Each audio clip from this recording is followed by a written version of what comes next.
बच्चों, आज मैं तुम्हारा परिचय कराऊंगा एक बहुत ही सुंदर प्लांट से जिसका नाम है एरेका पाम। यूं तो पाम की बहुत सारी प्रजातियां होती हैं जिनको अक्सर उगाया जाता है, लेकिन एरेका पाम को एक पोट प्लांट के रूप में बहुत ज़्यादा उगाया जाता है। इसका वैज्ञानिक नाम है डिप्सिस लुटिसेंस और यह एरिकेसी फैमिली का पौधा है। इसकी बारीक बारीक और लंबी पत्तियों के कारण यह बहुत आकर्षक लगता है। यह अक्सर गमलों में ही उगाया जाता है, लेकिन कुछ लोग इसको क्यारी में भी उगाना पसंद करते हैं। इसको हल्के प्रकाश में घरों के अंदर गमलों में आसानी से उगाया जा सकता है। इस पौधे में एक बहुत ही अच्छी खूबी यह है कि यह एक बहुत ही अच्छा एयर प्यूरीफायर है। यह हवा को शुद्ध करता है। यह घर के अंदर हवा में मौजूद पोल्यूटेंट्स को एब्जॉर्ब कर लेता है और हमें शुद्ध हवा देता है। इस प्रकार से यह हमारे अपर रेस्पिरेटरी सिस्टम को स्वस्थ रखने में हमारी मदद करता है। घर के अंदर की हवा में भी कई प्रकार के पोल्यूटेंट्स होते हैं, जैसे एसीटोन, जाइलिन, टोलिन। इनको यह समाप्त करता है। इसके लिए गमले का चुनाव कैसे करें और इसके गमले की मिट्टी किस प्रकार से तैयार करें, अब इस पर मैं चर्चा करूंगा। गमले का साइज पौधे के साइज के हिसाब से तय किया जाता है।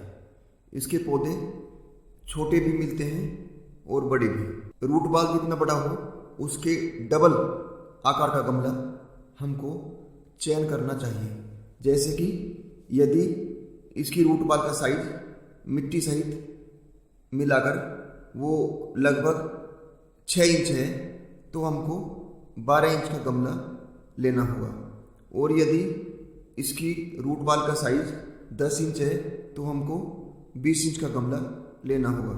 और इसके पोटिंग मिक्स के लिए इसमें 40% मिट्टी यानी garden soil, 20% vermi compost, 20% cocopeat और 20% रिवर सैंड को मिक्स करें। इसमें थोड़ी सी नीम की खली भी मिला लें ताकि मिट्टी में इंसेक्ट आदि अटैक ना कर पाए।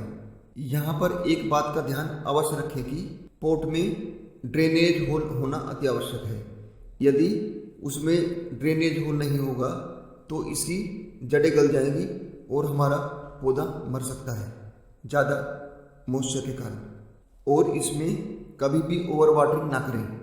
मिट्टी में हल्की नमी बनाए रखें और पानी इसमें तभी दें जब मिट्टी की ऊपर की लगभग 1-2 इंच की लेयर बिल्कुल सूख जाए।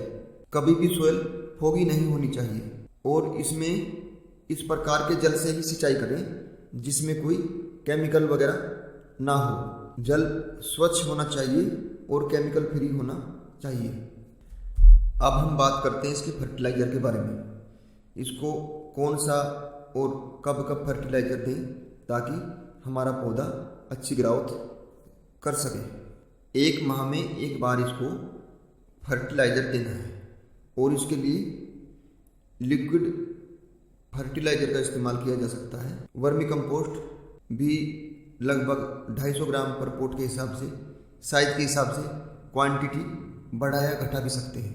लिक्विड फर्टिलाइज़र बैलेंस होना चाहिए और उसको थोड़ी मात्रा में ही इस्तेमाल करें। इस पौधे पर कभी कभी इंसेक्ट्स का भी अटैक हो जाता है, जैसे मीलीबग और स्पाइडर माइट्स।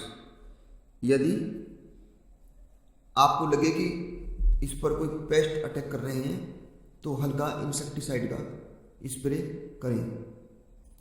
वार्म सोपी वाटर का भी इस पर स्प्रे कर सकते हैं। लाइट मैनेजमेंट के बारे में भी मैं कुछ जानकारी देना चाहूँगा। इसको इनडायरेक्ट ब्राइट लाइट चाहिए। इसको डायरेक्ट सनलाइट से बचाना चाहिए, क्योंकि डायरेक्ट सनलाइट में इसकी पत्तियाँ झुलस जाती हैं और पीली पड़ जाती हैं। इसको हम किसी ऐसी खिड़की के पास रख सकते हैं जहाँ पर डायरेक्ट धूप ना पड़े, लेकिन लाइट अच्छी मात्रा में पड़े, रिफ्लेक्शन होकर लाइट वहाँ पर आए।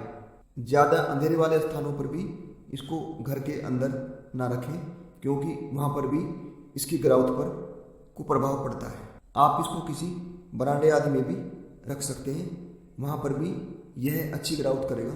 इसका प्रूनिंग यानी कटाई छटाई के बारे में मैं अंत में थोड़ी जानकारी देना चाहूँगा।